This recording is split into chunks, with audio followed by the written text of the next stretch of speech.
सकाळी सगळे काम झाले, तर ते कामाचं काम लागलं छान मोठं मला सिव्हिलमधनं फोन आला.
या संस्थेचे अध्यक्ष, त्याचबरोबर आमचे मोठे बंधू यांचा या ठिकाणी वाढदिवस साजरा होत आहे आणि वाढदिवसासाठी या ठिकाणी उपस्थित आहेत व्यासपीठावर. आपण जोरात टाळ्यांच्या गजरात त्यांचं स्वागत करूया. सिव्हिलला रोजचा अन्नदान क्षेत्र असेल, त्याचबरोबर आयसासमध्ये मुलांसाठी सर्व गोष्टींची गरजेचे साहित्य असेल, शैक्षणिक साहित्य असेल, त्या गोष्टींची पूर्तता करणं असेल, आपल्या सातारा शहर परिसरामध्ये जे उपेक्षित घटक आहेत त्या घटकांसाठी लढणं असेल, त्यांच्या गरजांची पूर्तता करणं असेल, काय हवं नको या गोष्टी पाहणं असेल, असा मोठा भाऊ समाजात असलं की त्या एखाद्या कुटुंबाला आधार वाटतो. तसा आधार माननीय श्री रवींद्र दादा कांबळे हे आहेत. गेल्या अनेक वर्षापासून ते शाहू बोर्डिंगशी जोडले गेलेले आहेत. त्यांचं स्वतः सुद्धा त्यांनी पुण्याच्या ठिकाणी PG ग्रॅज्युएट करणारी मुलं आहेत, परंतु उपेक्षित आहेत, त्यांना आर्थिकदृष्ट्या दुर्बल आहेत, कमी पैशामध्ये त्यांची राहण्याची, जेवणाची, त्याचबरोबर शिक्षणाची सोय व्हावी याच्यासाठी धडपडणार असं हे व्यक्तिमत्व आहे. आणि त्यांचा आज पाहून घेऊन त्या मुलांच्या समेत वाढदिवस केलेला. रयत शिक्षण संस्थेच्या वतीनं दादांच्या कार्यांना खूप खूप शुभेच्छा देतो आणि आपण त्यांचा वाढदिवसाचं केक कट करण्यासाठी, अभिनंदन करण्यासाठी सर्व मुलांनी पुढे की तुम्ही गेल्या वर्षी आलो, पण ह्या वर्षी बरोबर ना, सगळे सर म्हणतात गेल्या वर्षी हा शिवाजी आहे ना.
बुंदीला लाडू आज वाढदिवसानिमित्त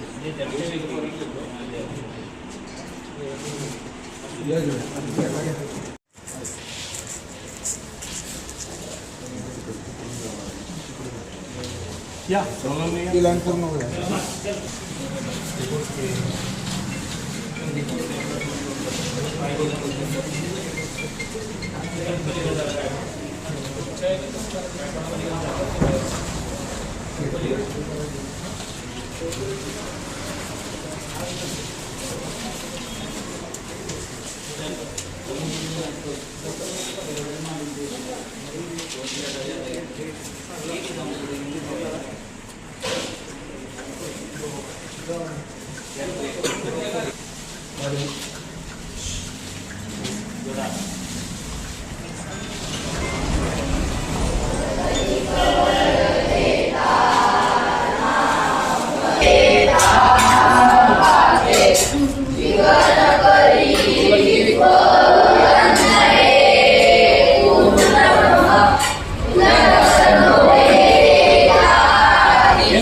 संदर्भात ते कधी वाईट बघू शकत नाही.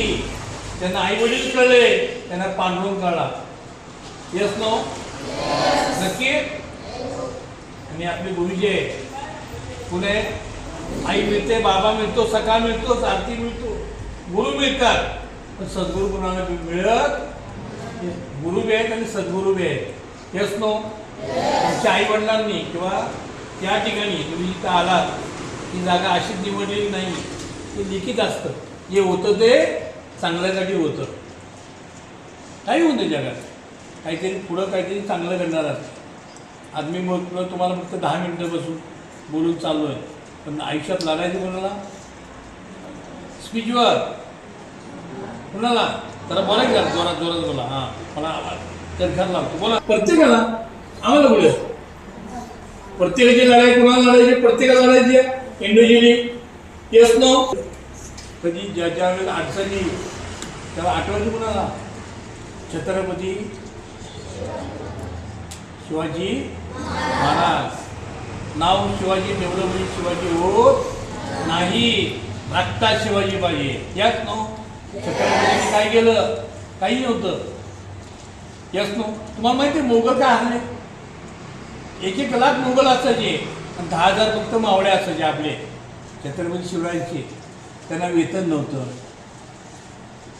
त्यांना मटण मच्छी नव्हती, त्यांना दारू गोळा नव्हता, म्हणजे अशी व्यसनं नव्हती, त्यांना काही नव्हतं. ते फक्त मातीशी लढत होते स्वराज्यासाठी. आणि इकडं सगळं होतं, नाच गाणं होतं, पैसा होता, सगळं होतं. मग ते लाख हरायचे आणि 10,000 जिंकायचे.